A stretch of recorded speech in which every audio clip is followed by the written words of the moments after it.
Fox News alert. The FBI is changing their assessment after saying they believe there could be additional suspects in the New Orleans terror attack.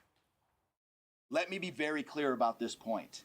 This was an act of terrorism. We do not assess at this point that anyone else involved in this attack is involved in this attack except for Shamsuddin Jabbar, the subject you've already been briefed on.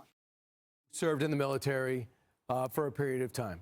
Here to discuss all this is retired four-star General Jack Keane. But before we get to Jack Keane, I want to just go over some of the history and some of the organizations to reframe your mind. We used to talk about this every day. I mean, let's go back to Hamas. In the 1980s, they emerge right in the Gaza West Bank area. Their goal as a Sunni extremist organization to oust all Western culture, especially Israel, from what they consider Palestine, which it's not. They still exist today. They are financed and loosely affiliated with Iran, but they're Shia Iran. Brings us to Al-Qaeda, emerged really during the Soviet Union occupation of Afghanistan, led by Osama bin Laden famously. They were really kicked out of Saudi Arabia where it started. They took root over in Pakistan, Afghanistan region. They also had a presence in Sudan. The relevance today, their branches are still operating in and around there and gave birth to some derivatives who they often brawl with. One of those derivatives is ISIS, famously called by four-star General Austin at the time, and who was told President Biden at the time, don't worry about it. They're really not a big deal. They're like the JV team. They're not the JV team. They can be, they are famed for being able to inspire people without training them in person. And of course, this latest attack in New Orleans, this suspect, who is now dead, was inspired by ISIS.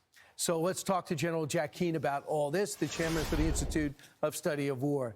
So, General, as we're going to weave in some of the incidents that have happened over the last year of terror attacks around the world, how do we stop this? Is there something we could do in the Middle East to stop what's happening in the West?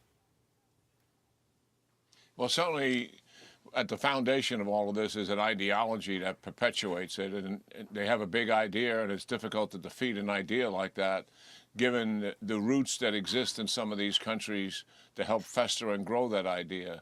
But all three of those terrorist organizations are mere shadows of their former self, Brian. Let's face it, Hamas is decimated. Al-Qaeda has never actually recovered, from taking down Osama bin Laden and his entire network. They still exist. They're still a threat, but they're not on the stage that they used to be as major global threat. ISIS had a caliphate, and that was destroyed. The Trump administration dismantled it in Iraq and Syria. Now, the fact is that there are hotspots around the world. There's still radical Islamist organizations in 40 countries. And the hotspots, fortunately, are not in the United States. These are organizations that exist. They have networks. They do planned and premeditated attacks, and they're taking place in Africa, in Mali, in Kenya, in Niger, in Somalia, in Indonesia, in Southeast Asia, and obviously in Pakistan and Afghanistan, where there is a rise of ISIS and their desire to conduct attacks outside of Afghanistan. We've already seen it in Iran and in Europe, and certainly the United States is trying to keep its eye on that. But as you pointed out earlier in the show, we don't have our eyes and ears. We closed our multiple CIA bases, and we certainly have no one on the ground to keep an eye on that threat. But nonetheless, the United States is not one of the hotspots where radical Islam extremism is on the rise. It is in some other places in the world, and we have to maintain our vigilance. I'm not saying we ease up on anything. We've got good intelligence. We have good counterterrorism organizations that we've put together after 9/11, where we're coordinating these activities and watching them. But here, we don't have networks that we're dealing against. We don't have an organization that we're dealing against. We're dealing with a lone wolf who's very hard to penetrate, that person, an individual on the internet that's getting more and more radicalized and then makes the decision to jihad and use violence against his own people. That's very difficult to discern that and prevent it, obviously. Obviously. So when President Trump takes over on January 20th, he's got a situation in the Middle East simmering. A lot of people waiting for him. Maybe Netanyahu is. There's a report today in Axios that Joe Biden discussed plans to strike Iran's nuclear sites if Tehran was speeding towards a bomb. I heard they are speeding towards a bomb.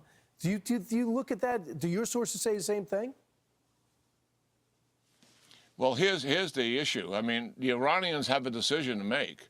And look at what happened to them. Hamas and Hezbollah decimated. Hezbollah was the organization that they created to protect Iran from Israel. And that organization also has got major problems. They've lost their strategic platform in Syria.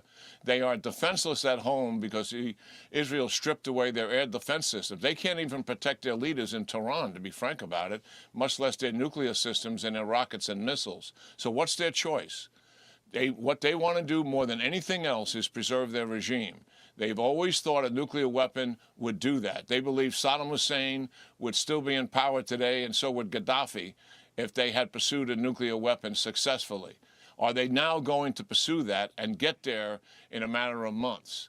That remains to be seen. I think our intelligence agencies are watching it like a hawk.